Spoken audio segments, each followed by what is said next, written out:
Capítulo 14. Honrando nossas emoções.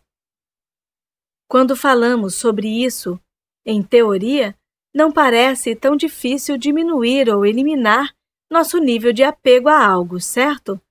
Se nos encontramos em uma situação nada saudável, nos afastamos.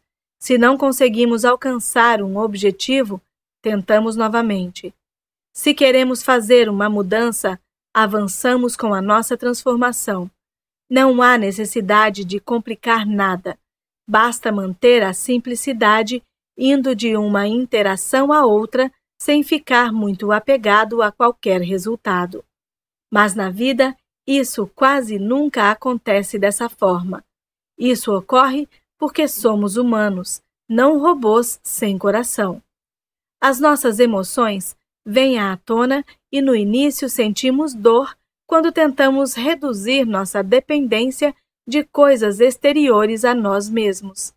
Aquelas coisas às quais estamos muito apegados. Portanto, a questão é: como lidar com as emoções que surgem no caminho? É importante ter em mente que nossas emoções são reais e não devem ser ignoradas como se não existissem, ou descartadas como se não tivessem valor. As emoções criam a mais autêntica âncora que temos. Todo o espectro de emoções, ou seja, o medo, o amor, o ciúme, a insegurança, a raiva, a alegria, é muito real. Mas o problema é que o desencadeador dessas emoções pode não ser real. A esta altura, você provavelmente já é capaz de compreender como isso pode ser verdade. As emoções nos ajudam a nos comunicar. Sem a capacidade de expressar o que estamos sentindo e de reconhecer como os outros se sentem, estaríamos em desvantagem. Vejamos o exemplo do meu filho Alejandro, que foi diagnosticado com autismo altamente funcional. Estamos ensinando a ele como expressar suas emoções, para que possamos saber o que ele está sentindo e para que ele possa interpretar o que os outros estão sentindo. Uma das ferramentas que usamos é um urso de pelúcia, presente de sua tia, que mostra as diferentes emoções. Também estamos lhe ensinando as palavras que acompanham cada emoção. Este é o uso mais básico do conhecimento, e é necessário que cada um de nós aprenda isso ao longo da vida, o mais cedo possível, para que possa expressar sua autoimagem e transmitir seus desejos dentro do sonho do planeta. Alguns de nós, como minha filha Audrey, são realmente bons em compartilhar o que experimentam emocionalmente. Outros não são tão bons ainda, como Alejandro. Ainda assim, a emoção está presente com ou sem um rótulo, com ou sem expressão facial. A emoção é verdadeira. Mais uma vez, o que estamos vivenciando é real, mas o que desencadeou o sentimento poderia ter como base uma ilusão ou uma distorção. Eis um exemplo. Estou segurando meu filho recém-nascido, Alejandro, em meus braços, e estou imbuído de felicidade. Não penso em nada, estou apenas deixando que o momento me absorva. A emoção é real, o momento é real. Não criei uma história na minha mente. Então, digamos que, enquanto estou segurando ele, um pensamento surge em minha cabeça. E se eu perdê-lo? De repente, essa ilusão, essa insegurança, esse medo foram introduzidos em mim. Essa pequena semente de medo se instala e, como estou completamente exposto à emoção, sinto que o medo de perder meu filho me envolve.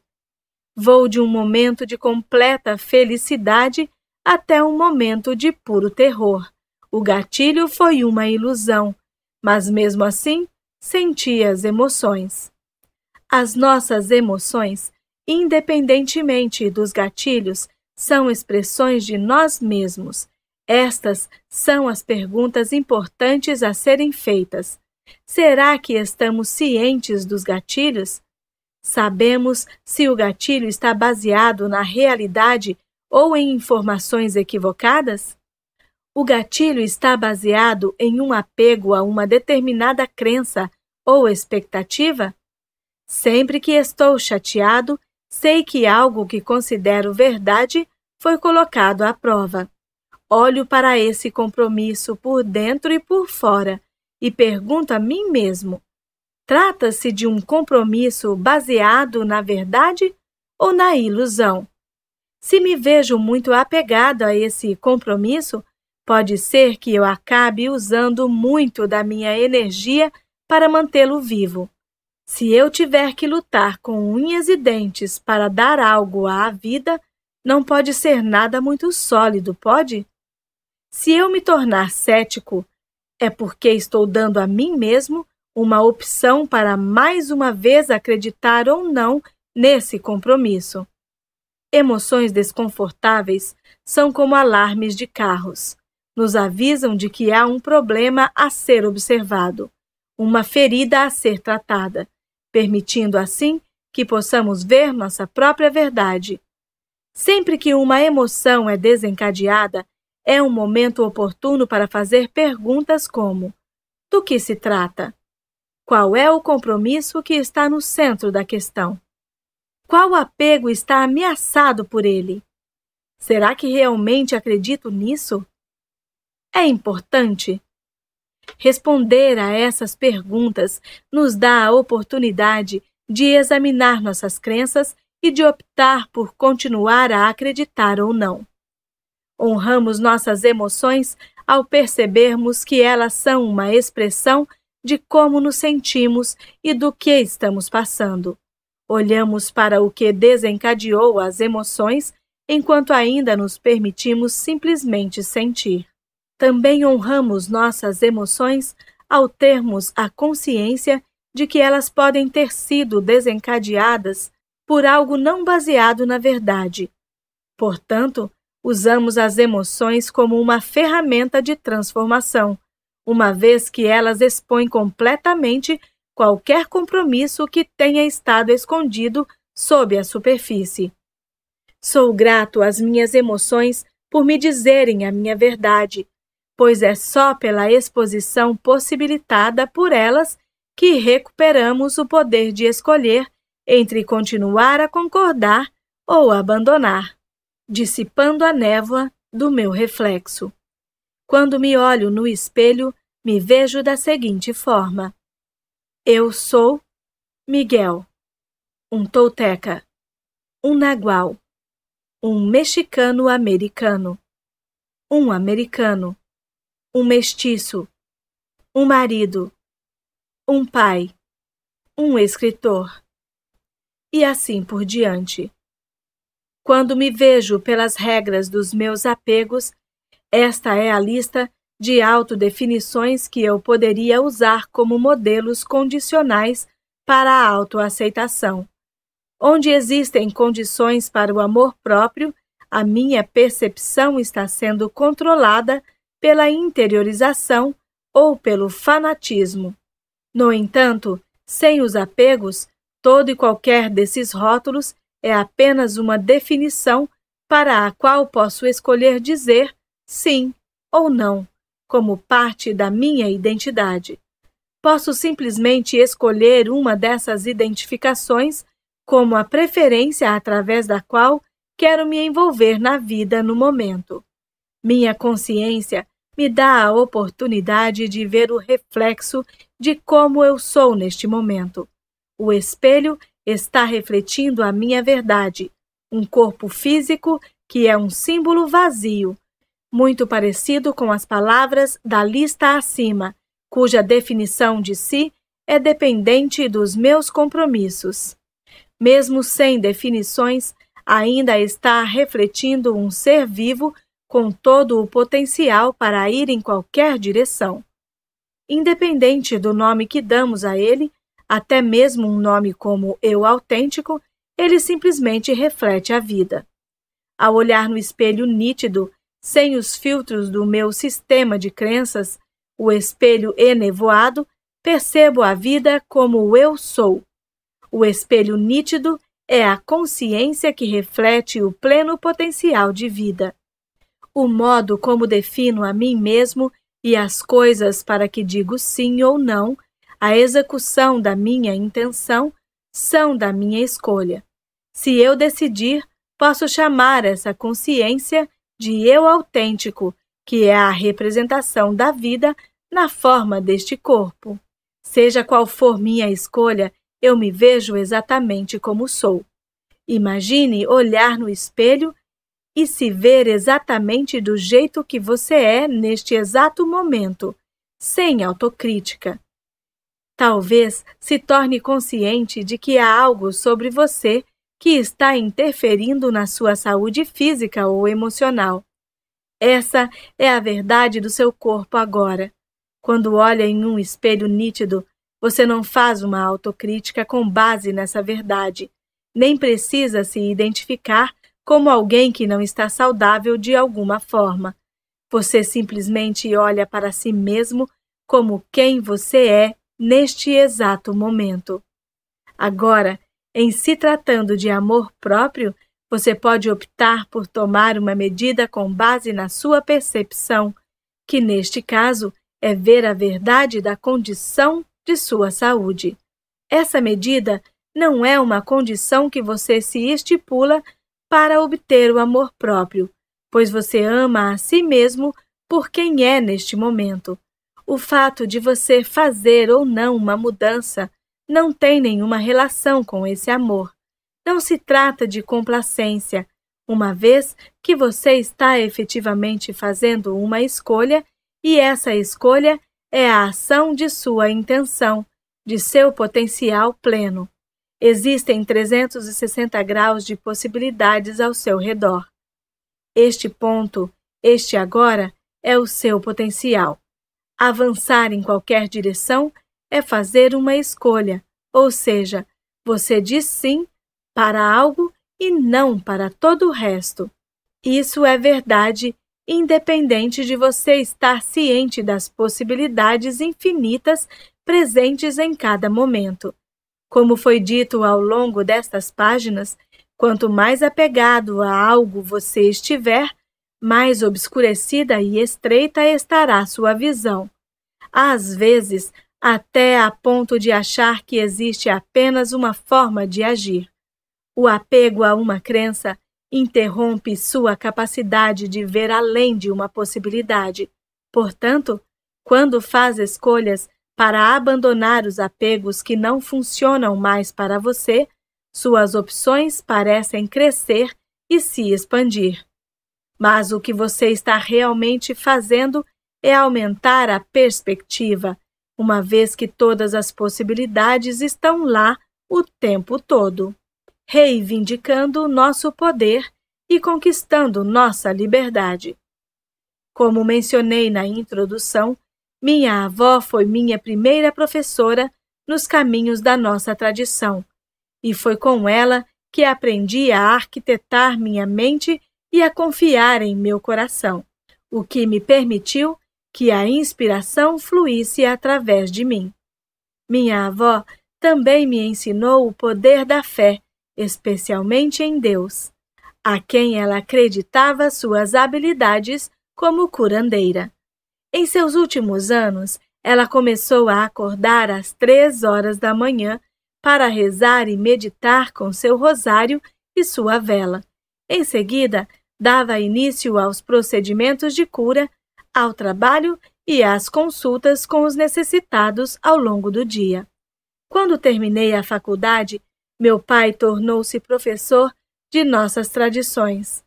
Valendo-me da orientação dele, enfrentei todos os apegos que eu tinha criado ao longo da vida, abandonando-os até que todas as minhas feridas estivessem dolorosamente expostas.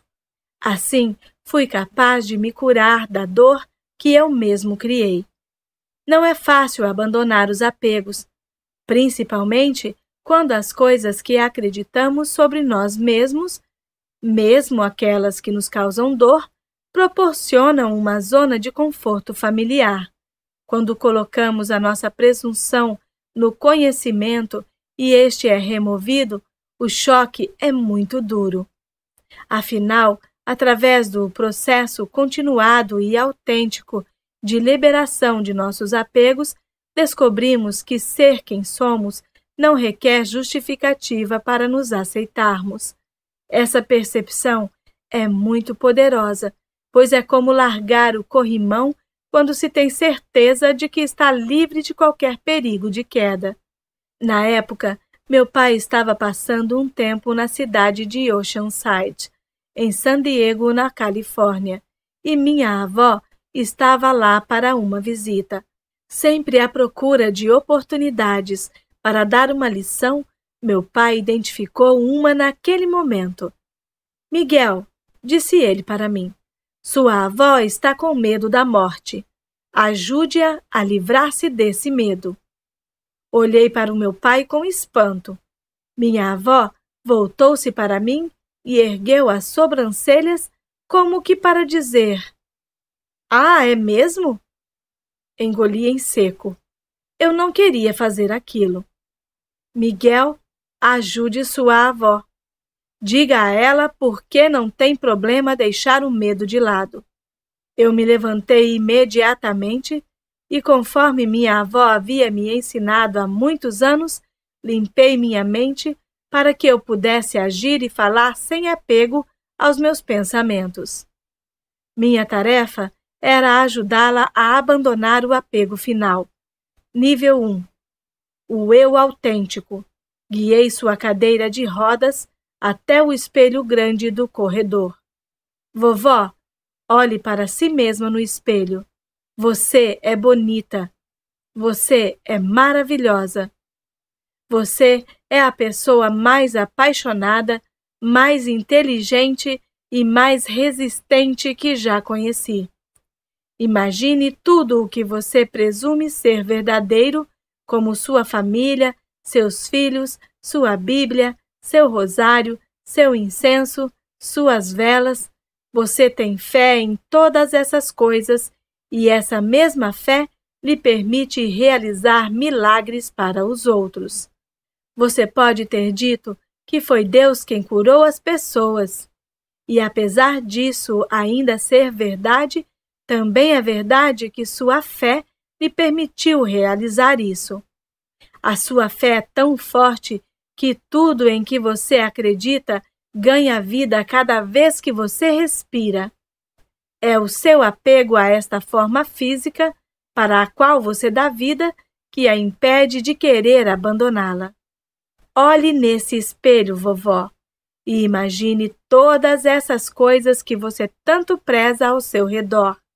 Sua fé é tão forte que você coloca a Sarita em cada uma delas. Da mesma forma que você dá vida aos seus pensamentos, às suas crenças e aos seus ideais, essas coisas estão vivas por sua causa. Já é hora de pegar de volta essa sua energia que se encontra nessas coisas e livrar-se de seus apegos a elas. Abandone o medo do que você é sem elas e do que elas são sem você. Quando recuperar o seu poder que se encontra nessas coisas, você não vai mais se identificar por elas. Depois, haverá apenas você e sua imagem de Sarita, seu corpo. Quando estiver pronta para abandonar esse apego final, você vai morrer em paz. Madre Sarita me beijou e, em seguida, assentiu com a cabeça. Faleceu cerca de 1 mês e meio depois. Viveu até os 98 anos e estava sempre ajudando os outros. Meu amor e gratidão a ela vão sempre estar comigo. Embora não estejamos falando da morte literal aqui, uma vez que o que está em discussão é a possibilidade de deixar de lado nossos apegos, estamos falando sobre a morte em potencial do modo como identificamos a nós mesmos. Ou seja, as coisas que amamos, o conhecimento que temos, as ideias que criamos. Tudo o que prezamos está vivo dentro de nós, por causa da energia que lhe damos por meio de nossos apegos. Para nós, é mais fácil atribuir um poder a algo externo do que ver que nós somos o poder que dá vida a coisas do nosso mundo. Somos os únicos responsáveis por nós mesmos e pela nossa realidade. Somos os criadores do nosso sonho.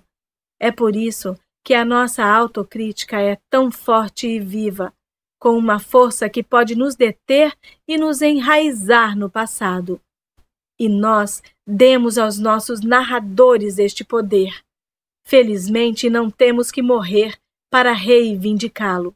Independente dos apegos que nos sobrecarregam, cada um de nós tem a liberdade de viver a vida ao máximo a qualquer momento. O campo de possibilidades aguarda o nosso próximo passo, e podemos dar esse passo confiantes em nossa capacidade de fazê-lo. Quando temos consciência e vemos a verdade do potencial infinito, esta é a liberdade final.